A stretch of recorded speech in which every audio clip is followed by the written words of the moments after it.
પહેલા તો વરસાદે સારો એવો વિરામ લીધો અને હવે જ્યારે વરસાદ આવી રહ્યો છે ત્યારે વરસાદનો હિસાબ કિતાબ પણ માંડવો પડે ને।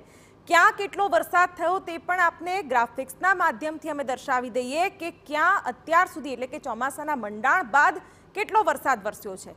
આમ તો ચોમાસું નબળું પડ્યું હતું, ધીમું પડ્યું હતું અને ત્યાર પછી વરસાદનું જોર પણ ઘટ્યું હતું। ત્યારે આ છે વરસાદનો હિસાબ, જેમાં કચ્છમાં 1%, સૌરાષ્ટ્રમાં 2.87%, ઉત્તર ગુજરાતમાં 0.45%, મધ્ય ગુજરાતમાં 2.05%, જ્યારે કે દક્ષિણ ગુજરાતમાં સરખામણીએ સારો વરસાદ છે। 4.18% વરસાદ દક્ષિણ ગુજરાતમાં નોંધાયો છે। દક્ષિણ ગુજરાતમાં આગામી દિવસોમાં પણ સારા વરસાદની હવામાન વિભાગે આગાહી કરી છે, પરંતુ આ અત્યાર સુધીના વરસાદના આંકડા છે, જેમાં ગુજરાતના કયા કયા ભાગોમાં અત્યાર સુધી કેટલો વરસાદ વરસ્યો છે। અત્યાર સુધીના આંકડા એટલા સારા નથી, પરંતુ ભારે વરસાદની હજુ પણ રાહ છે। ગુજરાતમાં સરેરાશ વરસાદ 1 ઇંચથી પણ ઓછો છે, જે એક ચિંતાજનક બાબત ચોક્કસથી કહી શકાય, કારણ કે અત્યારે તો ચોમાસું જામી જવું જોઈએ, પરંતુ મોટાભાગના જિલ્લાઓ અને તાલુકાઓ એવા છે કે હજી ત્યાં વરસાદનું એક ટીપું પણ નથી। ત્યારે એવી સ્થિતિમાં અત્યારે આ ચિંતાજનક દ્રશ્યો ચોક્કસથી કહી શકાય। માત્ર દક્ષિણ ગુજરાતમાં સરેરાશ 2 ઇંચથી વધુ વરસાદ નોંધાયો છે।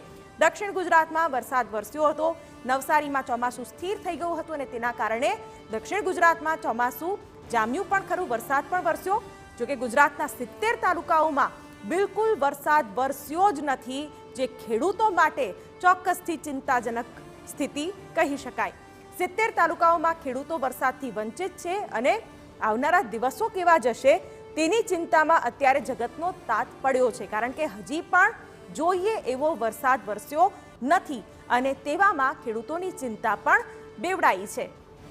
સૌથી વધુ વલસાડના ઉમરગામમાં અત્યાર સુધીમાં 8 ઇંચ વરસાદ વરસ્યો છે, એટલે કે દક્ષિણ ગુજરાતના જ વિસ્તારોમાં આ રીતે નોંધપાત્ર વરસાદના આંકડા સામે આવી રહ્યા છે, પરંતુ અન્ય વિસ્તારોમાં હજી પણ ચોમાસું નિરાશાજનક ક્યાંક પ્રદર્શન કરી રહ્યું છે તેમ પણ લાગી રહ્યું છે। અત્યાર સુધીમાં 141 તાલુકાઓમાં સરેરાશ 2 ઇંચથી પણ ઓછો વરસાદ છે અને અહીં પણ ક્યાંક વરસાદને લઈને લોકો આશ રાખી રહ્યા છે કે અવિરત વરસાદ પડે, સાર્વત્રિક વરસાદ પડે અને ક્યાંક ખેત પેદાશોને તેનો ફાયદો મળે તેવી આશા રાખીને લોકો બેઠા છે।